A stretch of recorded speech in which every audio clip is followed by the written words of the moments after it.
Bismillahirrahmanirrahim. Alhamdulillah.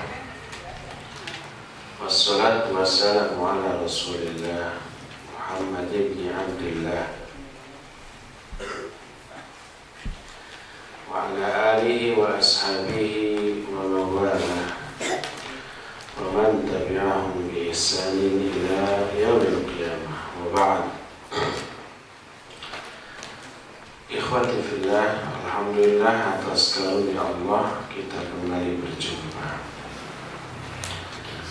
Tadi sudah kita jelaskan salah satu kiat menghindari riya adalah mengetahui kenikmatan surga agar kita tergiur, sehingga setelah dibanding-bandingkan nikmat surga dengan nikmat pujian manusia, ternyata tidak ada apa-apanya. Nikmat karena dipuji, disanjung, diakui oleh manusia itu tidak ada nilainya. Kalau itu harus kita dapatkan dengan kehilangan nikmat surga, aduh, enggak deh. Kita teruskan dengan kiat kelima, tadzakkurul maut wa qasrul amal. Mengingat-ingat kematian dan pendek angan-angan. Allah Azza wa Jalla menjelaskan dalam banyak ayat tentang akan matinya kita secara pasti. Pertama, lihat Ali Imran 185. Allah berfirman, kullu nafsin dha'iqatul maut wa innama tuwaffawna ujurakum yawmal qiyamati faman zuhziha 'anil nar wa udkhilal jannah faqad faza wa mal hayatud dunya illa mata'ul ghurur. Setiap jiwa pasti akan mati,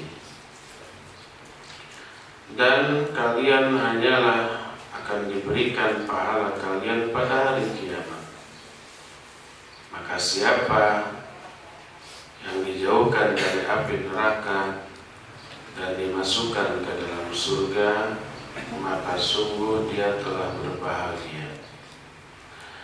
Dan tidaklah kehidupan dunia ini kecuali hanya kesenangan yang menipu. Lihat lagi Luqman 3:4. Wa man tadri nafsum madza taksibu wadan wa man tadri nafsum bi ayyi ardin tamut. Satu jiwa tidak tahu apa yang akan dilakukannya besok.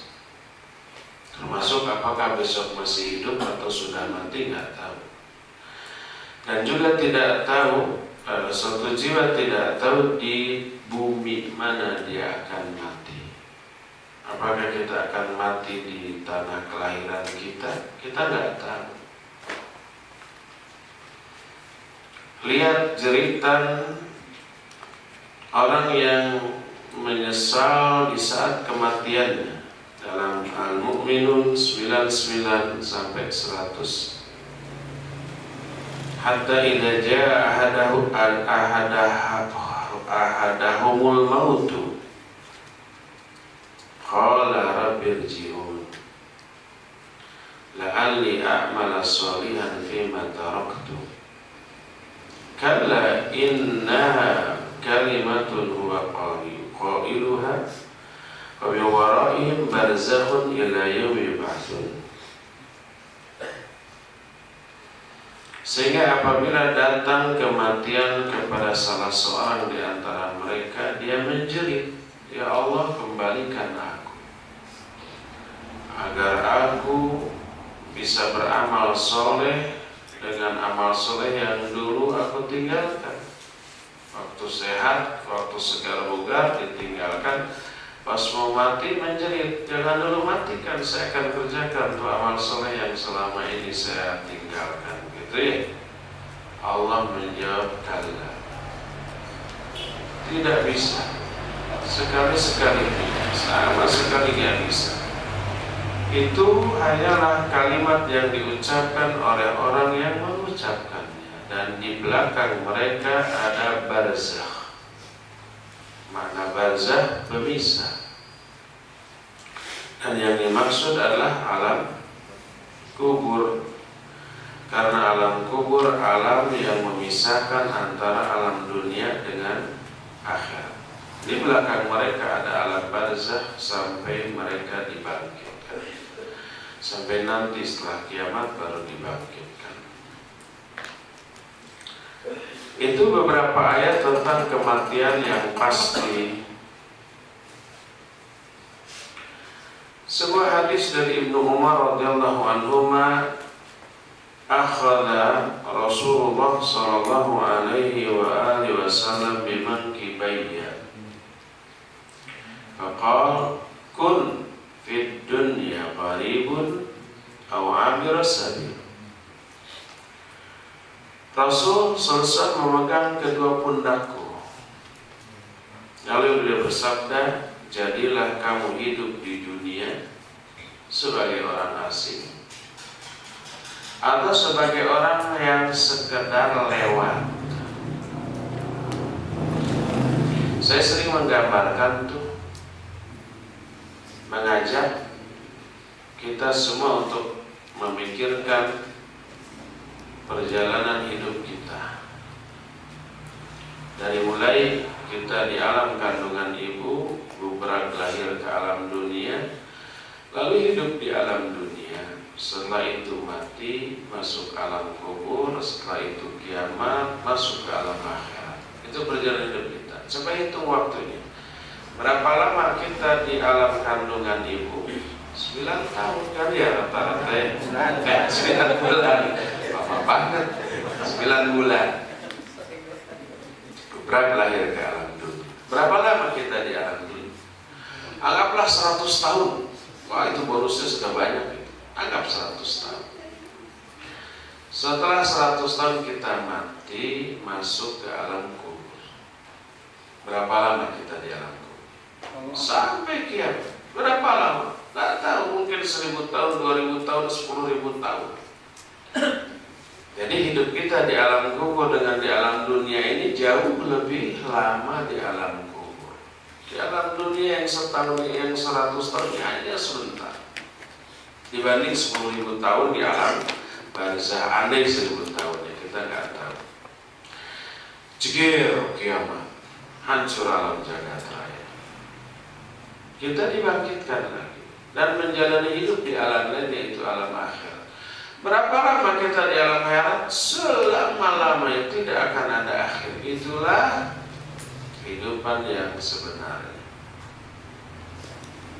Jadi makin sono makin lama. Sehingga hidup kita yang 100 tahun, katakanlah 100 tahun ya di dunia, itu sangat sebentar dibanding di alam barzakh, dibanding di alam akhirat nanti. Jadi ternyata di alam dunia 100 tahun itu cuma lewat aja gitu ya, sebentar sekali. Tapi banyak orang yang lebih mengejar kehidupan yang sebentar, mengorbankan kehidupan yang kekal di alam akhirat nanti. Nah, akhirat bagaimana nanti? Bukan nanti gimana ya, tapi gimana nantilah. Yang penting sekarang yang ada. Kata Nabi SAW, jadilah kamu hidup di dunia sebagai orang asing atau sebagai orang yang sekedar lewat. Berkata Ibnu Umar radhiyallahu anhu, idza amsayta fala tantadhiris sabah wa idza sabahta fala tantadhiril masa wa khudh min wa idza asbahta fala tantadhiril masa wa khudh min sihhatika limaradika wa min hayatika limautika. Kalau engkau berada di sore hari, jangan menunggu pagi. Dan bila kamu berada di pagi hari, jangan menunggu sore. Manfaatkan masa sehatmu untuk menghadapi masa sakitmu, dan manfaatkan masa hidupmu untuk menghadapi masa setelah kematian. Hadis ini riwayat Imam Bukhari dalam kitab Sahih Bukhari. Kita juga sudah membahas tentang kematian di madrasah Ramadan awal-awal ya. Itulah kiat yang kelima. Keenam, ma'rifatu qimatid dunya wa adami biqaiha, mengetahui nilai dunia, harga dunia, bahwa dunia ini murah meriah, murmer, dan mengetahui bahwa dunia ini tidak baqa, tidak abadi, tidak kekal. Allah berfirman dalam surah Al-Kahfi 45, "Wadrib lahum mathalal hayatid dunya kama'in anzalnahu minas sama' fakhtalata bihi nabatul ard fa asbaha hashima tadruhu ar-rihu wa kana Allahu ala kulli syai'in muqtadira." Oh iya, kalau ada kesalahan baca ayat atau hadis langsung ya, kategorinya dikoreksinya langsung, jangan setelah selesai di belakang baru dikoreksi. Itu rekamannya gak dikoreksi. Nah, seperti tadi ayat yang mana tuh, wa nudu antil kumul jannah, saya baca aurathumuha, padahal urithumuha. Syukran ya, zakallah. Diralat bima kuntum ta'malun. Langsung dikoreksi. Ulangi, wadrib lahum mathalal hayatid dunya kama'in anzalnahu minas sama'i fakhtalata bihi nabatul ardi fa asbaha hashima tadruhu riyah wa kana Allahu ala kulli syai'in muqtadira. Berikan perumpamaan kepada mereka tentang kehidupan dunia, yaitu seperti air yang kami turunkan dari langit, lalu suburlah dengan air itu tumbuh-tumbuhan di bumi. Fasbah hashima, setelah itu layu, jadilah tumbuhan itu layu. Tadruhur riyah, yang diterbangkan oleh angin atau digugurkan daun-daunnya oleh angin. Dan Allah Maha Kuasa atas segala sesuatu. Jadi kehidupan itu seperti tumbuhan tadi itu. Tunasnya ditanam, tersiram air hujan, tumbuh. Awalnya berupa, kata orang Sunda mah, sirung. Sirung itu tumbuhan kecilnya ya, membesar, gede, berdaun, berbuah, berbunga dulu, terus berbuah. Setelah itu daunnya apa? Layu, menguning, lalu ditiup angin gugur, mati. Seperti itu kehidupan singkat. Itu Al-Quran Al-Kahfi 45. Lihat tadi Fatir ayat kelima, Allah Azza wa Jalla berfirman, "Ya ayuhan nas, inna wa'dallahi haqqun fala taghurrannakumul hayatud dunya wa la yaghurrannakum billahil gharur." Hai manusia, sesungguhnya janji Allah itu benar, maka jangan kalian tertipu oleh kehidupan dunia, dan jangan kalian tertipu dalam melaksanakan syariat Allah oleh segala hal yang menipu.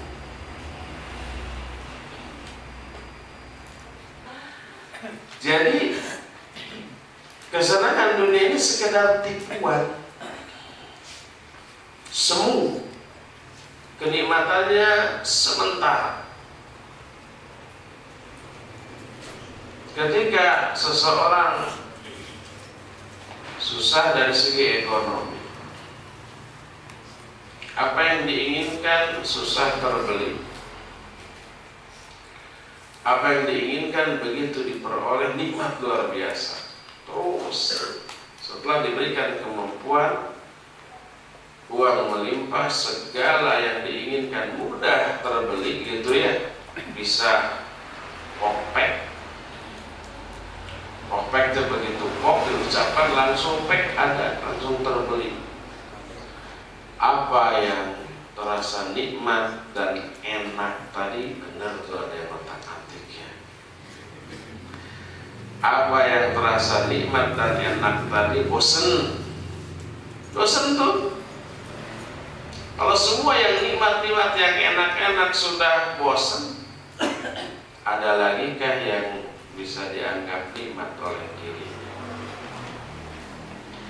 Kita umpamanya ya yang selama ini masih makan dengan tahu tempe sayur paling beken, paling hebat pindang gitu.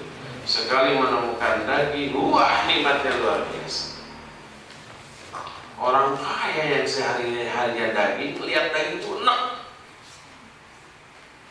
Makanan terenak daging itu enak, apalagi yang akan dianggap sebagai kenikmatan bagi dia. Coba mau kembali ke ikan asin padanya ya, maka tidak ada lagi kenikmatan bagi dia di alam dunia. Jangan dikira para konglomerat itu senang mau apa dibeli, mau ini dibeli, bosan. Gak lagi terasa nikmat itu. Kita yang tidurnya di atas kasur yang agak sedikit keras, sekali kita tidur di atas kasur empuk, wah luar biasa. Ke hotel Melati 3, nikmat luar biasa gitu. Apalagi hotel bintang 1, 2, 3, 4 sampai 5. Jangan. Kalau terus-terusan, jangankan tiap hari, seminggu sekali aja ke hotel mewah, bosan itu di hotel. Nggak lagi terasa sebagai sebuah kenikmatan. Orang-orang kaya yang duitnya em-eman kayak gitu, bingung mau tidur di mana. Kalau orang miskin mikirnya, makan nggak saya sekarang ya, gitu ya. Kalau orang ekonominya menengah, makan apa ya sekarang ya, gitu ya. Kan makan apa nih menunya. Kalau orang kaya, makan di mana nih? Di restoran ini bosan, restoran itu bosan, makan itu bingung. Ya kita makan di mana ya? Kesana bosan lah kesana. Di sana tuh, apalagi di sana sering banget. Bingung. Jadi tidak ada lagi kenikmatan bagi orang seperti itu. Itulah kehidupan di dunia. Dalam segala hal. Ketika kita belum punya motor gitu ya, pakai angkot, ribuh gitu. Kebayang kalau punya motor enak. Ya takdirkan punya motor. Sebulan, 2 bulan, 3 bulan pertama, seneng. Lama-lama bosan, kehujanan, kepanasan, keanginan ya. Andai punya mobil, butut aja lah nggak apa-apa. Kayaknya nikmat hujan nggak kehujanan, panas nggak kepanasan. Ditakdirkan punya mobil butut. Seneng sebulan 2 bulan, lama-lama bosan panas. Kalau hujan ditutup kacanya, pengap dan berembun gitu ya. Aduh, andai punya mobil ber-AC nyaman kayak. Ditakdirkan punya, seneng sekali 2 kali sebulan sampai 6 bulan. Setelah itu bosan. Kalau sudah mobil termewah, bosan juga. Coba ngapain lagi? Masa jalan kaki lagi? Itulah kehidupan dunia. Anas radhiyallahu an menuturkan sebuah hadis Nabi alaihi salatu wasallam berdoa, Allahumma la aisha illa aishul akhir. Ya Allah, tidak ada kehidupan yang sebenarnya kecuali kehidupan di akhirat. Hadis itu riwayat Bukhari dan Muslim dari Anas bin Malik radhiyallahu anhu.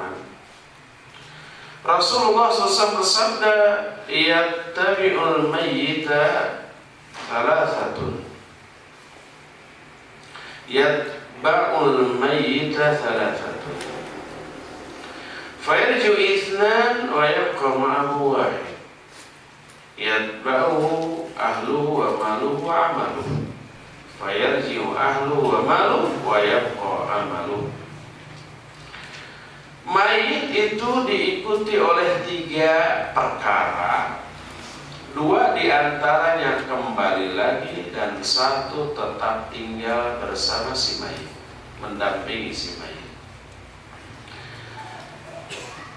Mayit diikuti oleh 3, pertama keluarga, 2 harta, 3 amal. Ketika dikuburkan, dihantar ke kuburan, keluarganya ikut. Sebagian hartanya ikut, mobilnya dipakai mengiringi gitu ya. Dan amal. Seusai prosesi penguburan, keluarganya dan hartanya balik lagi. Kita para suami mati, istri mungkin gak ikut ke kuburan, diam di rumah, atau mungkin ikut anak-anak. Setelah beres dikuburkan, balik lagi.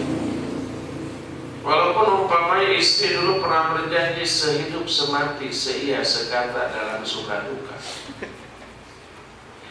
tapi pas suaminya mati, apa ikut ke kuburan? Saya mau dikuburkan di samping suami saya, jangan paksa saya untuk pulang. Ada yang begitu?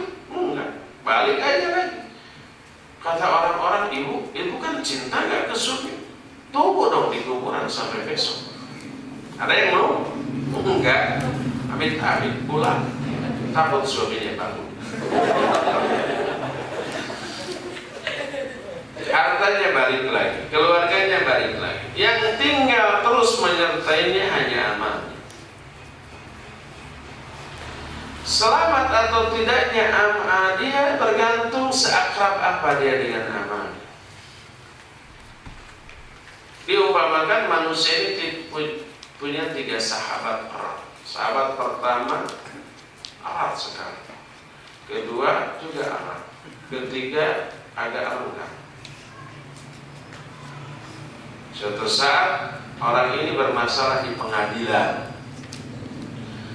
2 sahabat terdekatnya, sahabat yang pertama nggak mau ikut ke pengadilan, nggak mau. Sahabat kedua ikut, tapi hanya di luar gedung bangunan, nggak mau masuk ke dalam. Kalau dua-duanya akrab dan erat. Tapi yang ketiga yang renggang ini bukan hanya mengantar, tapi masuk ke gedung pengadilan dan menjadi pembelanya. Tapi karena persahabatan dia dengan sahabat yang ketiga ini kurang akrab, agak renggang, si sahabat ini membelanya juga ogah-ogah. Akhirnya celaka. 3 sahabat itu tadi, keluarga, harta, dan anak. Harta nggak bisa ikut, depositonya nggak ikut ke kuburan. Rumahnya nggak ikut, mobilnya nggak ikut, baru di pinggir jalan aja. Keluarga yang kedua yang juga akrab ikut, tapi sampai ke kuburan, nggak mau ke dalam kuburnya. Tapi amal, nah ini sahabat ketiga ini masuk ke alam kubur. Selamat tidaknya orang itu di pengadilan sangat tergantung seakrab apa dia dengan amal soleh. Kalau dia akrab banget dengan amal soleh pembela kita mati-matian di pengadilan akhirat dan akan menyelamatkan kita. Masih dari Anas bin Malik radhiyallahu an, Rasul alaihi salatu wasallam bersabda, yu'ta bi an'ami ahli dunya min ahli nari yaumal qiyamah fayusbahu fin nar sibghatan thumma yuqal ya ibna adam hal ra'aita khairan qat hal marra bika na'imun qat fayaqulu la wallahi ya rabb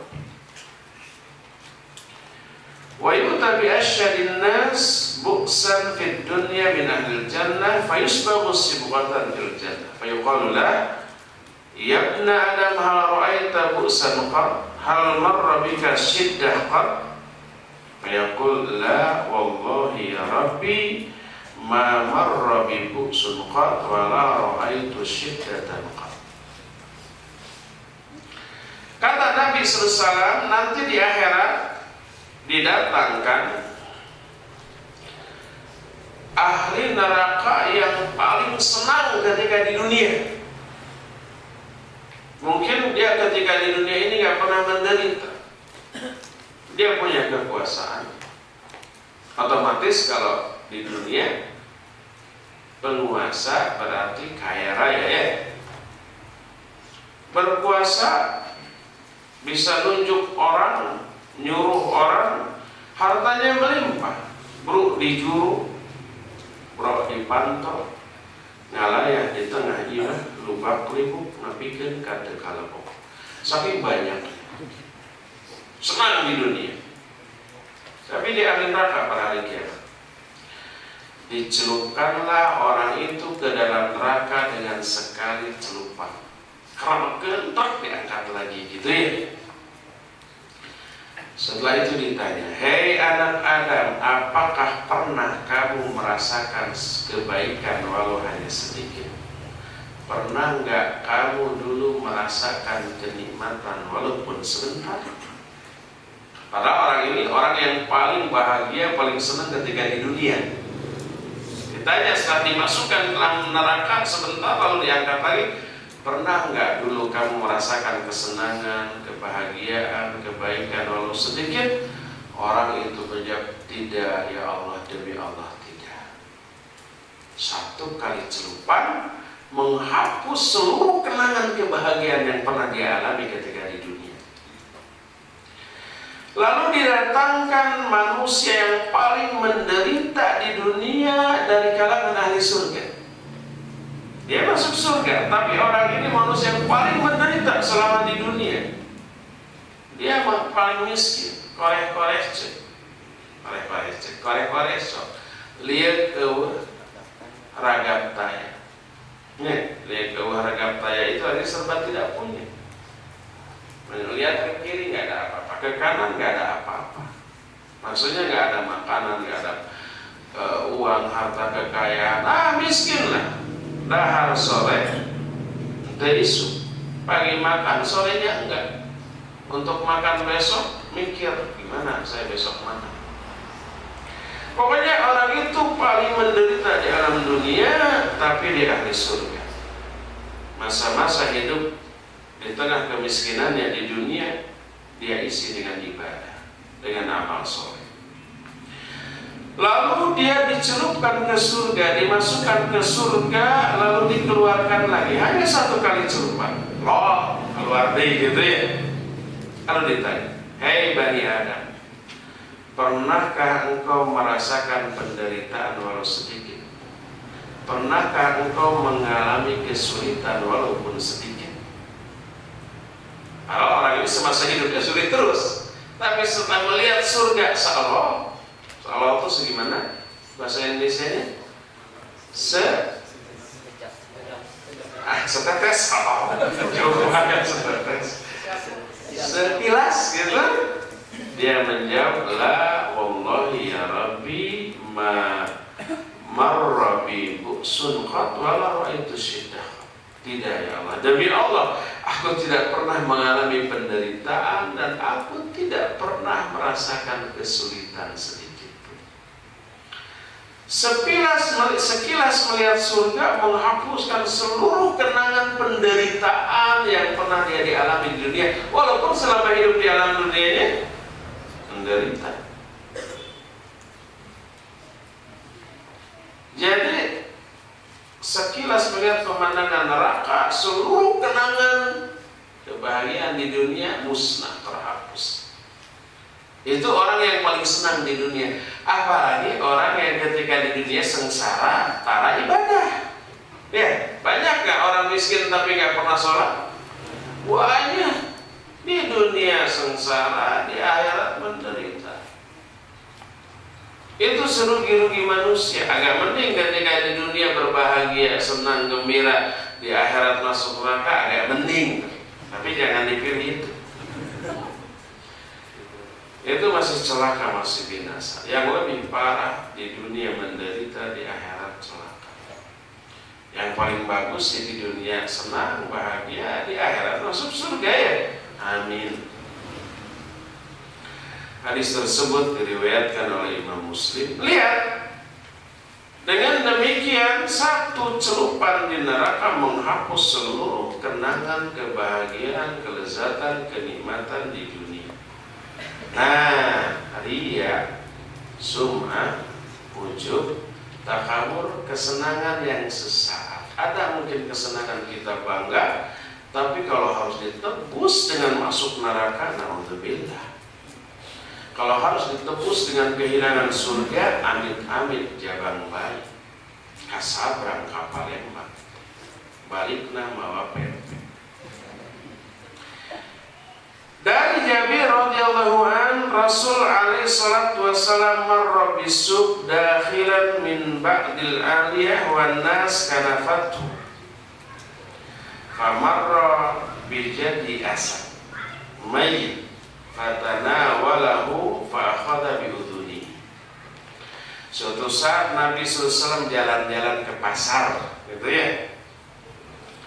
Orang-orang selalu biasa mengiringinya, bukan atas keinginan Nabi, oh iringi saya, bukan. Tapi manusia selalu ingin dekat dengan Nabi SAW untuk mengambil faidah dari semuanya, dari ucapannya, dari perbuatannya, dari semuanya.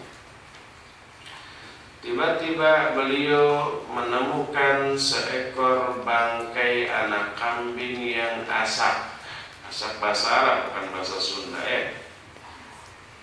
Asak artinya kedua daun telinganya ini rumpung, cacat atau kecil pokoknya. Kambing kayak gitu nggak ada harganya itu walaupun hidup, apalagi sudah jadi bangkai. Diambil oleh Nabi SAW, kata orang Sunda mah dijiwir daun cerina tak? Nggak ada kucingnya. Kalau ada saya praktekkan. Jadi si daun telinganya itu dijiwir, dijewer. Tarik. Lalu beliau berkata, siapa ayyukum yuhibbu ayyakuna hadza lahu bidirham? Siapa di antara kamu yang ingin memiliki bangkai anak kambing yang dua daun telinganya cacat ini dengan hanya 1 dirham? Obral 1 dirham. Siapa yang mau nih? 1 dirham itu 70.000 rupiah untuk zaman sekarang. Qalu, para sahabat menjawab, ma nuhibbu annahu lana bisyai'in wa ma nasna'u bihi. Kami tidak mau ini menjadi milik kami sedikit pun. Apa yang bisa kami lakukan dengan bangkai kami? Digulai nggak bisa karena haram gitu ya. Lalu kata Nabi SAW, atuhibbuna annahu lakum? Apa kamu suka nggak kalau ini aku kasih kepada kamu gratis nih? Kalau nggak mau 1 dirham, ngasih aja gratis. Kata para sahabat, wallahi law kana hayyan kana aiban annahu asad fa kaifa wa huwa bayi. Demi Allah, seandainya dia masih hidup, dia aib karena dia ini asad. Ya, ada terjemahannya di dalam bahasa kita. Apalagi kalau dia mati, untuk apa? Cuma nambah kerjaan, ya harus diapakan? Dikubur. Digulai nggak bisa, disate juga nggak bisa. Bisa, cuma haram. Nggak mau. Paling harus dikubur. Dibiarkan begitu saja nanti bau, membusuk, jadi berpenyakit. Paling harus dikubur. Itulah harga seekor bangkai anak kambing yang cacat. Tidak ada harga, tidak bisa dijual walaupun hanya 1 dirham. Dikasih gratis juga tidak ada yang mau.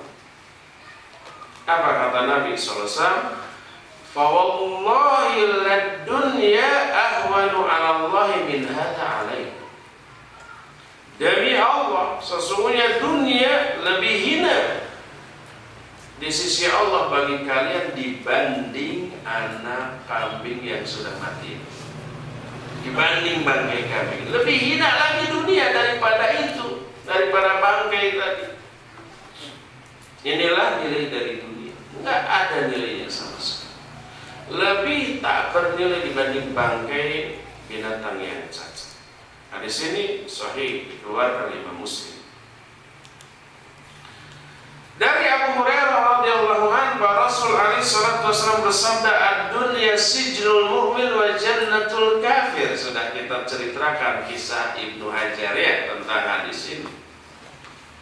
Dunia itu penjara bagi orang mukmin, tapi surga bagi orang kafir. Makanya kalau orang kafir sekarang diberi berbagai macam kesenangan oleh Allah Azza wa Jalla, kekayaan, kekuasaan, itu memang surga mereka. Makanya jangan heran kalau orang terkaya dunia orang kafir. Para konglomerat yang menguasai perekonomian negara di Indonesia rata-rata orang kafir. Ada 1-2 muslim yang tidak peduli terhadap Islam. Rata-rata orang kafir. Itu memang surganya mereka. Bagi kita dunia ini penjara. Maka berkata mu'alif, fa idza aradta an takuna fi sidni dunya wa jannatil akhirah fasjun nafsaka 'anil riya wa hubbis sum'ah wasyahara. Apabila engkau ingin menjadikan dunia ini sebagai penjara dan ingin menjadikan akhirat sebagai surga, penjarakan jiwamu dari riya dan cinta popularitas. Jangan sampai kita menginginkan itu, menginginkan sanjungan orang, pujian orang, pengakuan orang, penilaian orang, komentar positif dari orang. Jangan. Penjarakan diri kita dari hal itu, tahan diri kita dari hal itu. Lihat, Sahal bin Sa'ad menyatakan bahwa Rasulullah SAW bersabda, "Lau kanatid dunya ta'dilu indallahi janaha ba'udah, ma saqa kafiran minha syurbata ma." Seandainya dunia ini di sisi Allah punya nilai walaupun senilai 1 helai sayap seekor nyamuk, maka Allah tidak akan memberikan minuman kepada orang kafir walaupun hanya dengan seteguk air. Kalau dunia ini punya harga di sisi Allah, orang kafir setetes air pun tidak akan diberikan. Apalagi diberi kekayaan, kesenangan, kekuasaan. Enggak. Ditahan hanya untuk diberikan kepada orang-orang mukmin saja. Andai dunia punya nilai di sisi Allah, tapi karena nggak punya nilai, diobral kepada orang kafir. Inilah nilai dari dunia yang dijelaskan oleh Allah dan Rasulnya dalam Al-Quran dan sunnah-sunnah yang sahihah. Dan inilah kiat yang ke-6, mengetahui nilai dunia yang tidak ada harganya.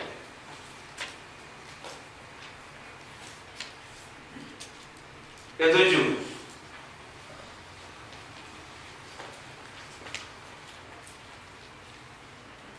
ad-du'a, berdoa. Berkata mu'allif, wa hadzal ilaju min aqwal wasailil qada' 'ala riya'i wasyirk.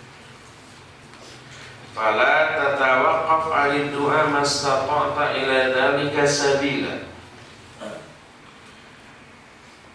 Doa ini merupakan obat yang berupa doa ini merupakan penyebab terkuat untuk menghilangkan riya dan syirik.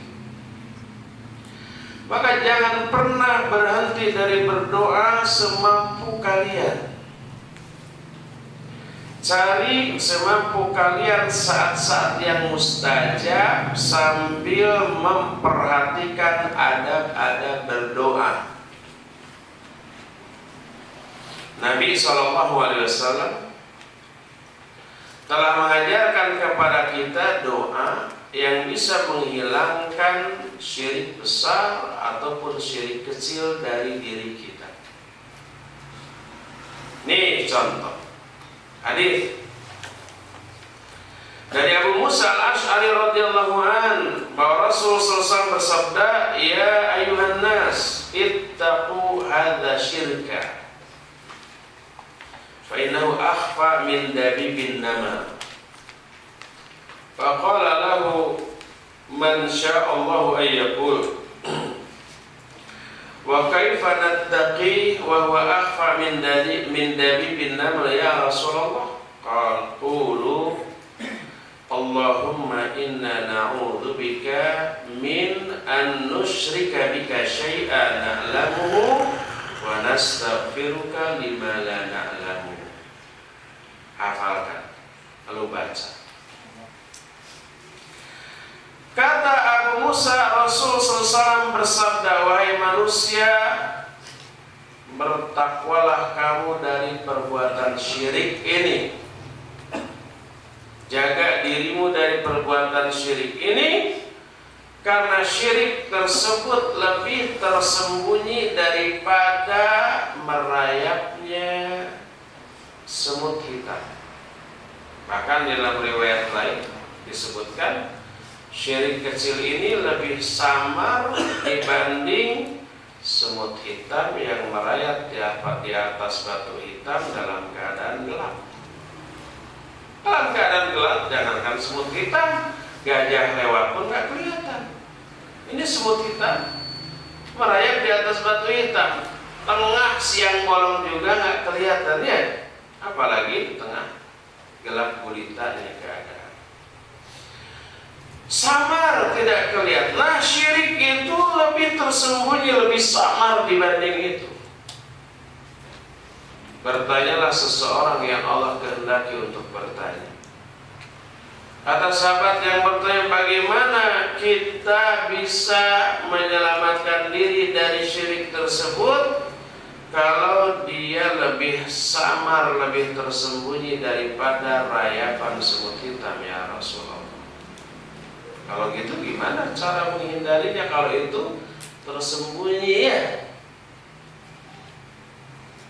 Kita duduk di atas batu hitam, merasa bersih batu itu nggak ada apa-apa. Padahal banyak semut yang merayap, padahal hitam juga nggak kelihatan kan?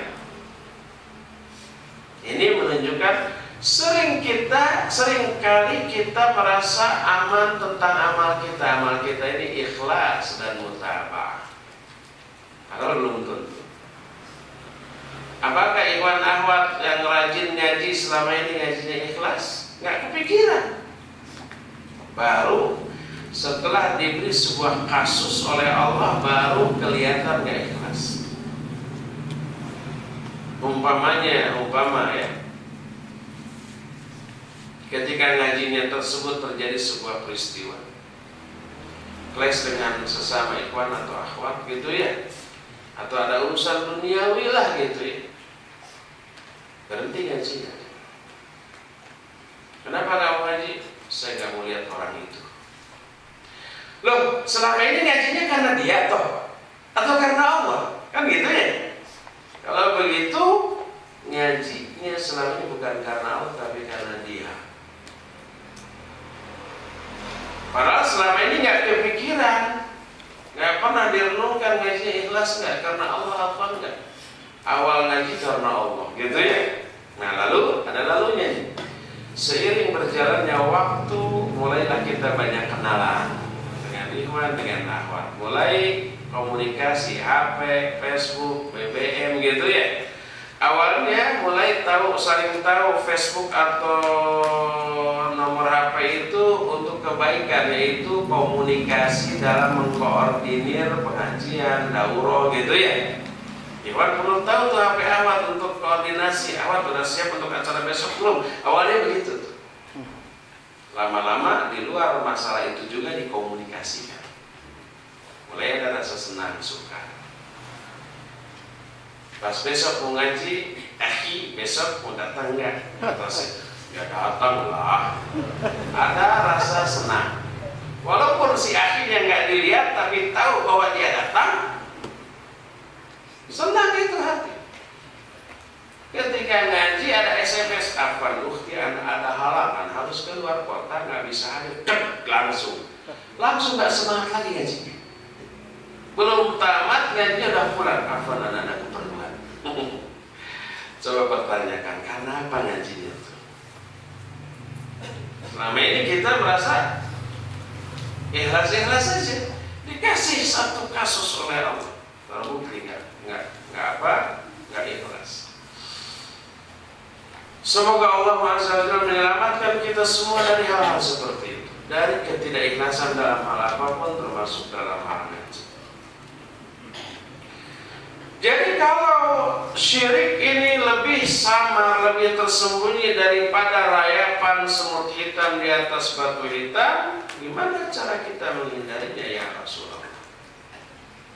Berkata Rasul SAW, baca doa olehmu nih, Allahumma inna na'udzubika min an nusyrika bika syai'an na'lamuhu wa nastaghfiruka lima la na'lamuhu. Allahumma ya Allah, inna sesungguhnya kami na'udzubika berlindung kepada Engkau min dari an nusyrika bika syai'an na'lamuhu, dari menyekutukan Engkau dengan sesuatu yang kami ketahui, wa nastaghfiruka lima la na'lamuhu, dan kami memohon ampun kepadamu dari syirik-syirik yang tidak kami ketahui. Jangankan kita tuh manusia, bapaknya tauhid, bapaknya para nabi yang bergelar Khalilur Rahman, siapa? Ibrahim alaihissalatu wassalam berdoa. Apa doanya? Wajnubni wa baniya an na'budal asnam.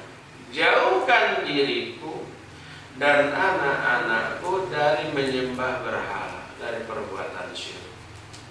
Orang sekali bernabi aja berdoa agar dijauhkan dari syirik.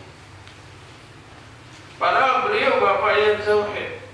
Patung yang gede-gede yang menjadi sembahan raja yang paling berkuasa saat itu, raja siapa?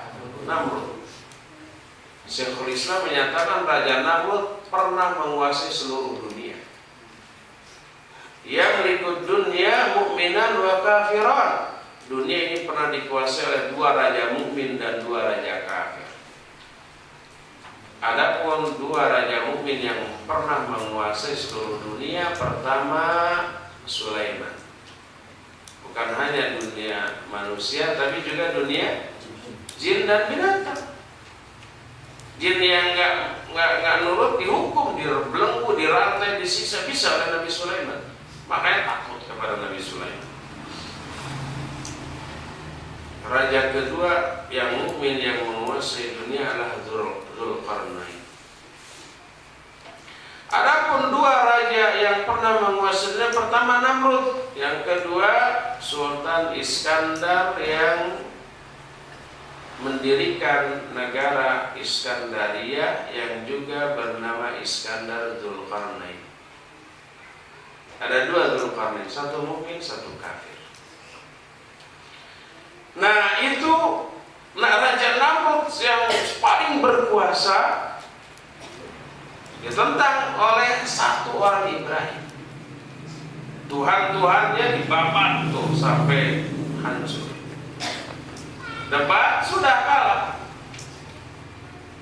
Kata Nabi Ibrahim, Rabbku adalah yang menghidupkan, yang mematikan. Oh, aku juga bisa yang menghidupkan, yang mematikan. Dipanggil dua orang muda. Bunuh satu, bunuh. Biarkan satu, saya bisa menghidupkan dan mematikan. Kata blow on dia. Itu bukan menghidupkan, mematikan. Karena kehidupan itu sudah ada pada diri budak itu, lalu dibiarkan bukan menghidupkan. Tapi Nabi Ibrahim kan cerdas, mencari argumen lain yang membuat si raja terpukul secara telak. Lalu dikatakan bahwa Rabbu ya'ti bisyamsi minal maghrib fa'ti biha minal masyriq. Ya'ti bisyamsi minal masyriq fa'ti biha minal maghrib. Tuhanku menerbitkan matahari dari timur, coba engkau balikan, terbitkan dia dari barat. Fabuhital ladzi kafar. Mati kutulah orang kafir. Itu nggak bisa jawab lagi. Cerdas kan dan telak itu. Tapi dasar penguasa ya kalau kalah debat ya udah kekuasaannya keluar. Tangkap, bakar kan gitu ya. Manusia sehebat Nabi Ibrahim masih berdoa wajnubni wa baniya an na'budal asnam. Jauhkan diriku dan anak-anakku dari menyembah berhala. Inilah doa yang harus kita hafal, harus kita baca. Khawatir kita terjerumus dalam syirik, walaupun syirik kecil. Jangan tertipu dengan istilah syirik kecil, walaupun kecil dosanya besar. Itulah yang ketujuh, yaitu berdoa. Kedelapan, kiat kedelapan, tanamkan rasa takut bahwa ketika ria kita mati, sehingga ria menjadi amal penutup kita. Matinya atau hidupnya ditutup dengan sesuatu yang buruk, yaitu ria. Itu yang disebut apa namanya? Su'ul khatimah. Buruk di akhir hayat. Padahal Nabi SAW menyatakan al-a'mal bi khawatimiha. Amal itu tergantung amalan yang terakhir. Dari Abu Hurairah radhiyallahu anhu, Rasul SAW bersabda, innama yub'atsun nasu ala niyatihim. Hanyalah manusia itu akan dibangkitkan berdasarkan niat-niat mereka ketika mati. Matinya di tempat maksiat, belum tentu ahli maksiat. Apa niatnya? Mungkin niatnya dia mau mendakwahi para ahli maksiat di tempat itu. Umpamanya ya, para Satpol PP gerebek diskotik bawa ustaz, lalu dirampas semua hal yang haram, obat-obat terlarang, minuman keras gitu ya. Nah, sambil dinasihati, silakan Pak Ustadz, mereka sudah diam siap mendengarkan. Silakan Ustadz nasihati. Pas bawa assalamualaikum, gempa, runtuh, mati. Matinya di diskotik. Ustadz ini. Apakah dia ahli maksiat? Enggak. Niatnya ke sana mau dakwah. Dibangkitkan sesuai dengan niatnya ketika mati. Hadis itu riwayat Imam Ibnu Majah dengan sanad yang sahih dari Jabir bin Abdullah radhiyallahu anhu, Rasul sallallahu alaihi wasallam yub'atsu kullu 'abdin 'ala ma mata 'alaihi.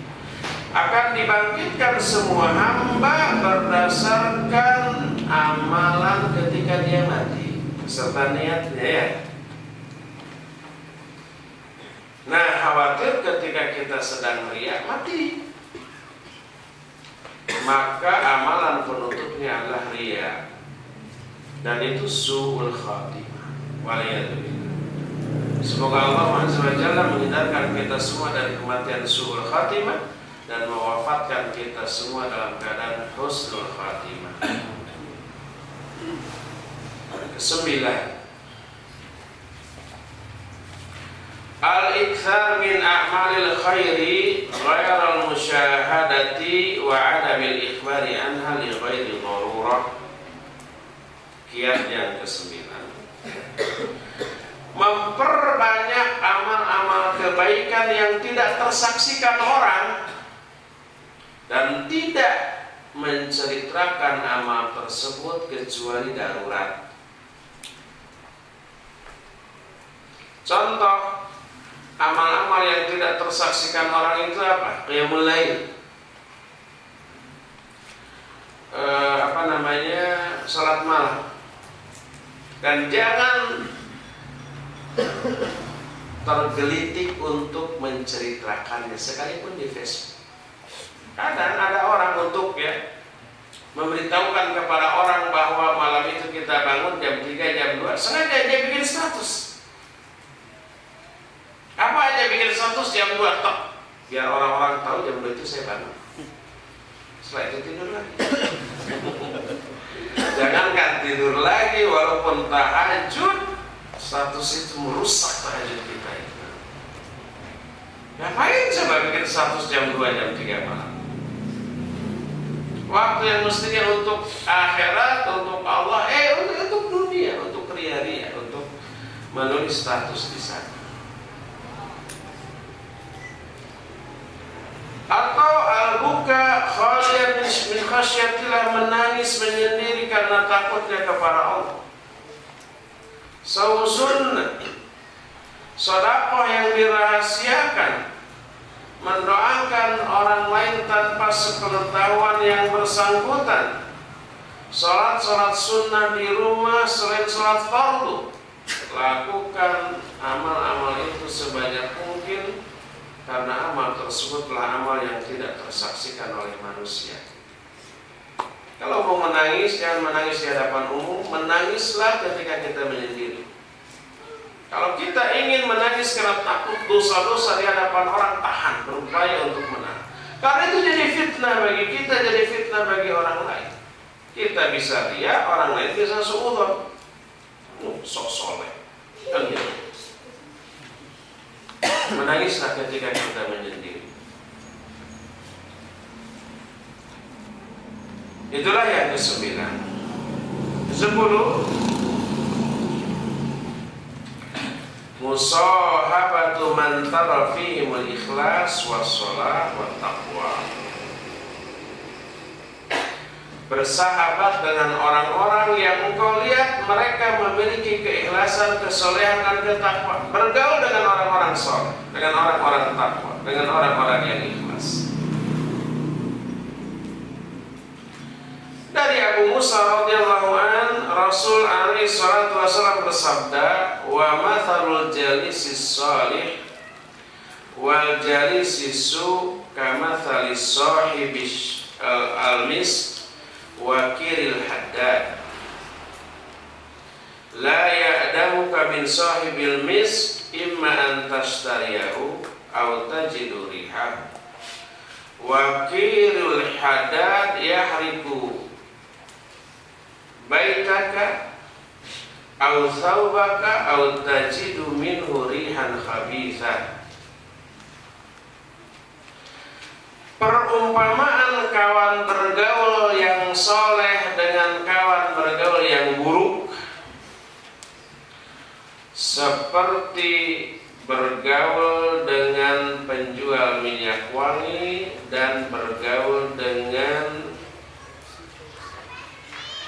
peniup kiri itu bahasa kita nama hawu atau tungku, yang biasa ditiup-tiup untuk membakar besi yang akan dibikin pedang, pisau, sepatu kuda gitu ya. Apa bahasa kita itu? Bahasa Arabnya kirul hadad. Pandai besi orang ya. Alatnya itu, alat pembakarannya itu apa? Jadi orang yang bergaul dengan orang yang baik diumpamakan seperti orang yang bergaul dengan penjual minyak wangi. Orang yang bergaul dengan orang jahat diumpamakan dengan orang yang bergaul dengan pandai besi. Tukang pandai. Bukan jualan pandai, kan ada pandai nama kita. La ya'damuka min sahibil mix. Kalau kamu bergaul dengan penjual minyak wangi, kamu tidak akan kehilangan dua hal ini. Pertama, mungkin kamu membeli minyak wangi lalu kamu wangi. Dan membeli minyak wangi adalah sunnah. Menolak tawaran dibeli minyak wangi adalah dosa kecil. Jadi kalau ada orang yang menyodorkan minyak wangi kepada kita, nih mau, walaupun hanya seecret gitu ya, seulas, jangan ditolak, terima. Jangan sekali-kali membenci penggunaan minyak wangi. Mau, nggak suka, jangan dekat-dekat saya sini. Itu membenci sunnah, berbahaya. Kayak iseng, kayak apa? Kayak kecil, itu dosa besar. Membenci sunnah itu dosa besar. Begitu bertemu, minyak wangi disebut minyak bau. Jangan sekali-kali seperti itu. pertama mungkin kita akan membelinya, atau kedua kalau enggak membelinya minimal kita bisa mencium aroma minyak wanginya. Ya, segar tuh. Adapun bersahabat dengan pandai besi ada dua kemungkinan. Pertama, mungkin rumahmu terbakar, atau pakaianmu terbakar, atau minimal kamu mencium bau busuk dari besi yang terbakar. Bau hangit kata orang Sunda namanya. Nah, bahasa Indonesia nah hangit lah. Bau besi terbakar kayak gimana? Nggak enak tuh, bikin mual. Itulah perumpamaan bersahabat dengan pandai besi. Orang yang ikhlas, engkau tidak akan kehilangan manfaat dari keikhlasan orang tersebut. Sudah kita bahas manfaat bersahabat dengan ikhlas tentang 3 orang yang masuk gua lalu tertutup oleh batu besar kan? Lalu 3-tiganya bertawasul kepada keikhlasannya masing-masing dalam beramal soleh. Andai hanya seorang, batu itu cuma melengi dan tidak sampai molong, hanya terbuka sedikit, tapi tidak bisa menyebabkan dia bisa keluar. Enggak. Dia bisa keluar karena keikhlasan 2 sahabat lainnya ya. Andai dia hanya sendiri bertawasul dengan keikhlasan sendiri, hanya melengi, hanya terbuka sedikit, nggak bisa keluar. Tapi dengan bertiga jadi molongo, akhirnya keluar. Inilah salah satu manfaat dari bersahabat dengan orang ikhlas. Kita juga sudah bahas hadis ya. Allah itu punya para malaikat yang kerjanya muter-muter terbang ke sana kemari. Mencari apa? Majelis zikir, majelis ilmu. Begitu ada majelis zikir, majelis ilmu, mereka turun, duduk di sana. Di sini juga ada malaikat, cuma kita nggak lihat. Setelah selesai pulang melapor kepada Allah Azza wa Jalla, lalu Allah bertanya, dari mana kalian? Gitu ya. Kalau Allah tahu, dijawab, kami datang dari sisi hamba-hambaku yang bertasbih, bertahlil, bertakbir dan meminta kepada. Apa yang mereka minta? Mereka minta surga. Apa mereka pernah melihat surgaku? Belum. Bagaimana kalau mereka sudah melihat? Apalagi gitu ya. Terus apalagi mereka juga minta perlindungan kepadamu. Perlindungan dari apa? Dari neraka. Apa mereka sudah melihat nerakaku? Belum. Gimana kalau sudah melihat? Tambah lagi. Gitu ya. Lalu apalagi mereka minta ampunan kepadamu. Kata Allah, aku ampuni mereka. Aku berikan apa yang mereka inginkan, yaitu surgaku, dan aku amankan mereka dari apa yang mereka berlindung kepadaku dari, yaitu neraka. Diberi ampunan, diberi jaminan surga, diberi jaminan dijauhkan dari api neraka. Terus kata para malaikat, ada lagi ya Allah orang lain cuma lewat lalu ikut duduk di sana secara iseng, gimana tuh orang itu? Kata Allah, ampuni juga dia. Ini bergaul dengan ahli ilmu, hadir di majelis ilmu, walaupun tadi cuma nganter. Para sopir tuh, majikannya mau ngaji, antar saya, antar gitu ya. Setelah diantar kan harus nunggu, duduk sambil dengerin. Dapat tuh, dapat itu.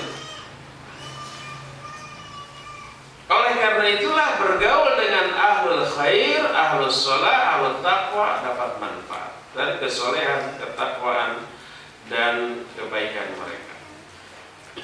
Itulah kiat yang ke-10. Ada berapa kiat seluruhnya? Ada 14. Kita habiskan ya, tinggal 4 lagi nanti. Ke-11, al-khawfu minar riya, takut terhadap riya. Allah Azza wa Jalla berfirman, wa aqbala ba'duhum ala ba'din yatasa'alun. qablu fi ahlina musyfiqin famannallahu alaina wa waqana adzabas samum inna kunna min qablu nad'u innahu huwal barrur rahim. Surah Tur ayat 25 sampai 28. Ini tentang ahli surga. Kata Allah, para ahli surga, wa aqbala ba'duhum ala ba'din yatasaalun, mereka saling berhadapan satu sama lain, saling bertanya. Qalu, mereka berkata, inna kunna qablu fi ahlina musyfiqin, dulu kami sebelum ini, yaitu ketika di dunia, di tengah-tengah keluarga kami musyfiqin, selalu dilanda ketakutan. Takut dari maksiat, takut dari tidak diterimanya amal, itu maksudnya. Bukan takut terhadap manusia. Famannallahu alaina wa waqana adzabas samum, maka Allah menganugerahkan hidayah kepada kami dan menjaga kami dari azab yang samum, azab yang membakar, yang pedih, yang membuat kita menderita. Inna kunna min qablu nad'u, dan dulu kami sebelum ini ketika di dunia selalu berdoa, selalu beribadah kepada Allah. Innahu huwal barrur rahim, sesungguhnya Allah itu maha bar dan maha rahim, maha berbuat kebaikan dan maha penyayang. Lihat, penyebab orang ini masuk surga adalah al-khauf. Kami dulu dilanda ketakutan ketika di dunia. Ketakutan dari apa? Al-khaufu minal ma'asi huwallazi nafa'a. Takut terhadap kemaksiatan dalam ayat ini. Ini yang bermanfaat bagi mereka atas taufik Allah Azza wa Jalla.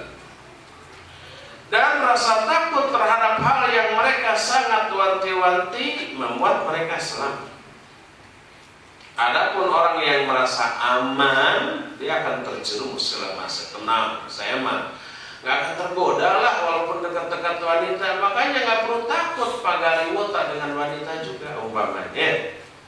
Yang penting jaga hati, kan gitu. Loh, jaga mata, jaga telinga, jaga yang lain-lainnya mana?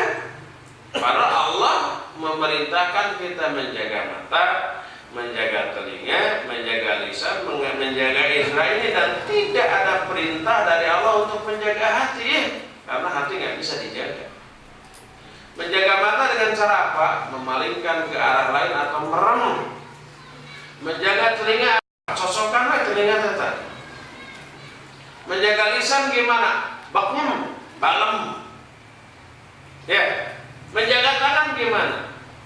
Ikat aja. Terus menjaga hati gimana? Apa dadanya ditutup? Jaga hati saya, khawatir nanti ada syahwat. Ditutup dadanya. Bisa? Enggak bisa. Hati nggak bisa dijaga. Hati nggak bisa diatur oleh kita, tapi yang mengatur hati adalah Allah, dan Allah akan mengatur hati sesuai dengan apa yang dilakukan indera kita.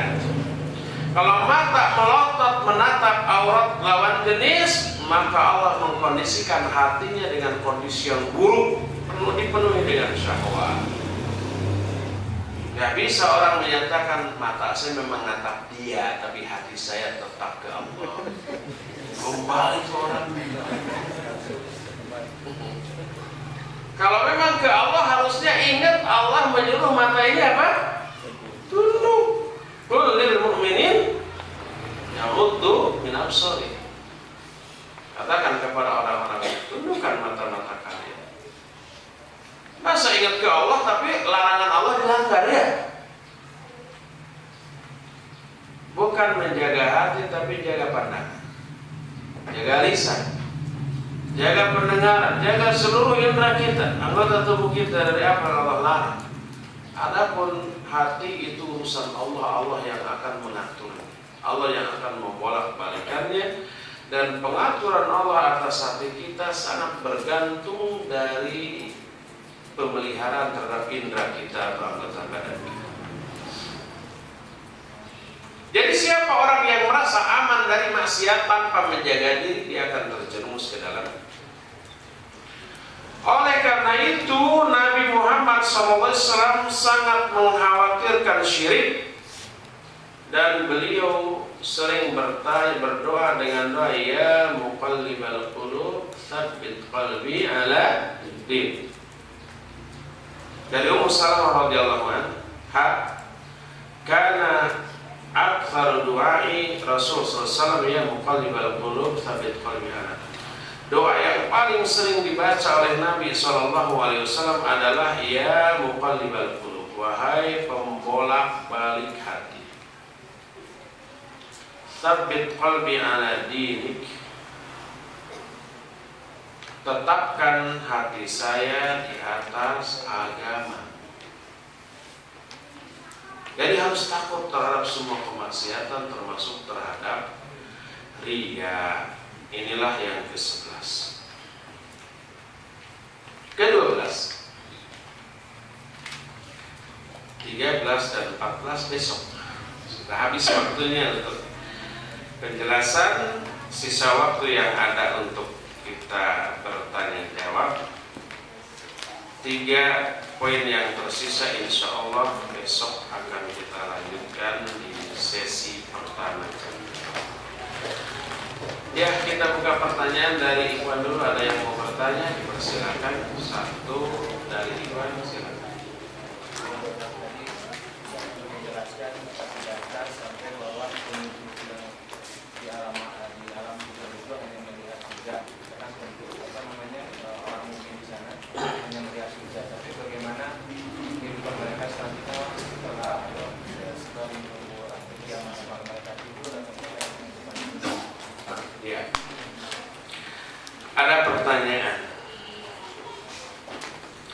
Tadi diceritakan orang mukmin di alam kubur, kisah akhirnya hanya sampai melihat surga, melihat rumahnya di surga, ya. Jadi setelah masuk alam kubur, dibangkitkan, ditanya, bisa jawab. Ditanyanya dengan bentakan keras dan bisa jawab. Lalu diberi nikmat kubur berupa diluaskan di alam kubur yang seluas mata memandang, diberi kasur dari surga, pakaian dari surga, dan dibukakan pintu yang menuju surga, lalu bertiuplah angin dari surga beserta aroma wangiannya, ya. Lalu datang orang yang bagus baik wajahnya, pakaiannya, tutur katanya, tingkah lakunya menyenangkan. Setelah itu diperlihatkan rumahnya di surga. Lalu dia ngiler gitu ya, sampai berdoa, ya Allah segerakan kiamat. Sudah sampai sana. Terus setelah itu ngapain? Sampai hari kiamat nanti kan masih lama, ngapain? Ya, tidak diceritakan. Apa jawabannya? Kabarkan nanti kalau sudah terawih. Iya, ngapain aja terserah ya. Mau tidur, mau senang-senang, mau apapun bisa. Yang jelas situasi yang digambarkan begitu menyenangkan, luasnya seluas mata memandang. Kasurnya empuk dari surga, pakaian juga dari surga, dan angin aroma surga selalu mengalir. Coba, itu aja sudah kebayang nikmatnya, dan apapun yang kita lakukan tinggal senang-senang. Itu pertama. Kedua, ruh manusia ada 5 jenis di alam kubur. Pertama, ruh para nabi. Mereka ada di Ar-Rafiqul A'la. Kedua, ruhnya para syuhada. Mereka menjelma menjadi burung hijau yang berterbangan di taman-taman surga. Ketiga, ruh orang mukmin yang soleh. Mereka akan menjadi burung yang bergelantungan di taman-taman surga. Enak mana, berterbangan atau bergelantungan? Ya terbang ke sana kemari, ya. Keempat, ruh orang mukmin ahli maksiat. Nauzubillah. Semoga Allah menjauhkan kita dari golongan ini. Mereka mengalami azab kubur sesuai dengan kadar dan jenis dosanya. Dan terakhir orang kafir, orang musyrik, orang non-muslim, jelas mereka mengalami azab kubur dengan kadar azab yang jauh lebih dahsyat daripada yang dialami oleh orang mukmin. Itulah gambaran tentang nasib orang mukmin di alam kubur. Wallahu a'lam bishawab. Karena yang saya tadi jangan ditonton di surga, diberikan fakta dari surga dan masuk dari surga itu, apakah itu merupakan pandangan bahwa dia itu seorang ahli surga dan dia adalah ahli surga? Kemudian bagaimana dengan hubungannya dengan Yaumiddin gitu kan, yang di sana itu seseorang itu semuanya tanpa disunat, dan dari tiga itu saja tanpa disunat, terus telanjang dan tanpa alas kaki, itu bagaimana itu hubungannya? Apakah orang tersebut udah ibaratnya dinobatkan masuk surga oleh Allah seperti itu sampai nunggu hari kiamat nanti? Iya. Orang yang selamat dari azab dan fitnah kubur, maka kehidupan selanjutnya akan lebih mudah baginya. Dijamin dia masuk surga. Kehidupan di alam kuburlah gambaran di akhirat nanti. Kalau dia dapat nikmat kubur, dijamin dia ahli surga dan tidak akan ke neraka. Kalau dia memperoleh azab kubur, maka kehidupan setelahnya lebih berat bagi dirinya. Dia akan masuk ke dalam neraka dulu, waliyadzubillah, sebelum nanti pada akhirnya kalau dia muslim pasti ke surga. Tapi setelah dia mengalami nikmat kubur, begitu kiamat terjadi mati lagi. Dan nanti dibangkitkan dalam keadaan seperti tadi, tidak bersendal, tidak berpakaian, tidak berkhitan, dan matahari begitu dekat. Semuanya menderita lagi. Terus mengalami proses seperti yang digambarkan dalam ayat atau hadis tentang hari kiamat, ditimbang, diberikan catatan amal, menyeberang Shiratal Mustaqim sampai akhirnya ke surga ataupun ke neraka. Itu teralami lagi. Adapun orang mukmin yang memperoleh nikmat kubur di akhiratnya itu berbeda-beda sesuai dengan kadar keimanan dan amal soleh yang dilakukan. Ada yang nanti tanpa dihisab langsung otomatis masuk surga. Ada yang dihisab dengan hisab yang mudah, yang cepat. Bahwa Allah itu sari'un hisab, cepat siksa. Jangan dibayangkan triliunan orang dihisab satu-satu. Berapa juta tahun itu ya? Nah, Allah itu mah cepat siksanya. Hisab cepat. Orang mukmin akan dihisab dengan hisab yang mudah. Ada lagi orang mukmin yang dihisab dengan hisab yang susah tapi selamat, tidak diazab. Mereka adalah orang yang memiliki banyak tanggung jawab, baik harta, kekuasaan, dan tanggung jawab yang lain. Makin besar kekuasaan, makin banyak harta, makin lama hisab. Sehingga fuqara al-muhajirin 500 tahun lebih dulu masuk surga sebelum orang-orang kaya di antara mereka. Jadi pas orang kaya setelah dihisab dengan hisab yang lama masuk surga, loh, kok kamu sudah mendahului saya? Gitu ya, kepada orang-orang miskin. Sejak kapan? Wah, saya sudah 500 tahun yang lalu di sini. Kamu kemana aja? Jadi seperti itu ya. Wallahu a'lam bishawab. Ini ke SMS ya, ke surat. Ustaz, bagaimana nasihat antum ketika saat ini banyak ikhwan akhwat yang punya Facebook, kemudian sering buat status atau tulisan di Facebook? Seringkali kita sibuk melihat seberapa banyak orang yang like atau seberapa banyak orang yang memberi komentar kepada kita. Ini nih salah satunya. Dia itu caper. Apa caper? Cari perhatian. Semakin banyak jempol, semakin banyak yang like, semakin banyak yang izin share, gitu ya. Semakin bangga dia. Itu yang memicu dia membuat lagi status like. Begitu buat status lalu jempolnya terbalik, dislike, terus komentarnya umpamanya miring, kecewa dia. Itu tandanya dia memperhitungkan penilaian orang. Jadikan Facebook sebagai alat untuk dakwah. Bikin status yang diambil dari hasil kajian seperti ini gitu ya, dari ayat, dari hadis, mengopas dari tulisan para ahli ilmu gitu ya. Kemudian jangan pedulikan siapa yang nge-like dan siapa yang izin share dan siapa yang komen. Anggap saja itu angin lalu. Jangan sampai umpamanya saya mah percuma lah bikin status juga nggak ada yang komen, nggak ada yang nge-like.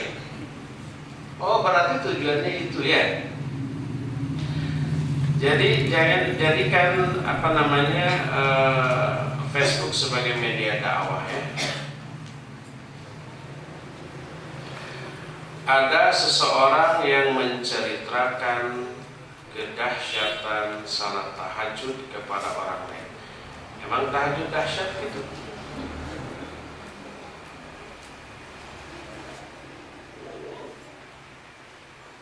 Karena ada keinginan yang selalu terkabul saat berdoa di salat tahajud. Tujuannya bukan ria, tapi sosialisasi atau dakwah agar orang lain salat tahajud juga. Boleh tidak? Bagus, boleh. Dibolehkan kita menceritakan pengalaman spiritual kita, bukan dalam rangka untuk dipuji, tapi dalam rangka agar orang lain mengikuti apa yang kita alami atau yang kita alami. Umpamanya ada orang yang selalu apa yang kita lakukan ditiru, diikuti. Boleh kita mendakwahi dia dengan cara menceritakan kebaikan kita, asal dengan catatan miriskan. Kita harus menjaga jangan sampai muncul ria, muncul perasaan bangga ketika dia memuji. Sebab pasti dia muji. Oh gitu ya? Iya. Masya Allah, antum ini luar biasa. Saya nggak bisa tuh kayak antum. Nah, itu pujian. Apa sikap kita selanjutnya? Apakah ini saya apa begitu? Dan itu adalah situasi yang membuat kita ini menjadi kikuk, pakai kok. Apa yang harus kita lakukan kalau kita dipuji di hadapan kita, gitu ya? Seringkali kita terjebak oleh jebakan iblis di sana. Oleh karena itu, kalau mau memotivasi orang untuk berbuat kebaikan, cari cara lain. Tidak harus dengan menceritakan pengalaman spiritual kita, kecuali itu satu-satunya jalan. Orang itu tidak peduli dengan pengalaman orang lain. Itu pengalaman siapa? Oh, ada orang ya seru ah.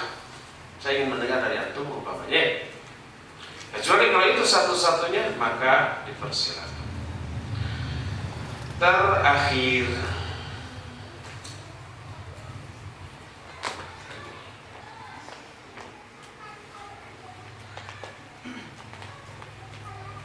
pernah dengar riwayat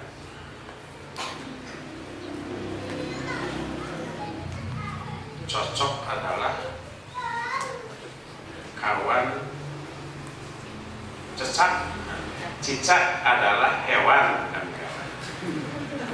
Hewan laknat. Kalau nulis yang besar ya saya nggak pakai kacamata nih. Karena ikut membantu membesarkan api ketika Nabi Ibrahim as dibakar. Apa benar? Bukan as. Alaihi salam tulis yang lengkap ya. Gak capek kok, gak akan habis tinta. Nah itu dapat pahala. Kalau asnya dapat pahala. Benar. Toke ya. Ketika Nabi Ibrahim alaihissalam dibakar, ikut meniup-niup agar nyalanya tambah gede. Riwayat itu benar. Diceritakan kebenaran atau kesohihan riwayat itu oleh Syekh Salim di dalam Sahih Qasasul Anbiya. Qasasul Anbiya disuruh oleh Imam Ibnu Katsir, lalu ditahqiq oleh Syekh Salim menyatakan riwayat itu benar. Ketika Aisyah radhiyallahu anha dikunjungi oleh seorang wanita ketika Nabi sudah meninggal, Dilihatnya di rumah Aisyah ada tombak kecil. Ditanya, untuk apa tombak itu? Untuk membunuh tokek, karena Rasul SAW menyuruh kami untuk membunuh. Jadi benar riwayat tersebut, wallahu a'lam. Ya, cukup sampai di sini. Insyaallah kita besok berjumpa kembali di sesi pertama jam 8. Subhanakallah wa bihamdik, asyhadu an la ilaha illa anta, astaghfiruka wa atubu ilaik. Walhamdulillahirabbil alamin. Wa sallallahu ala nabiyyina Muhammadin wa ala alihi wa ashabihi wasallam. Wassalamualaikum warahmatullahi wabarakatuh.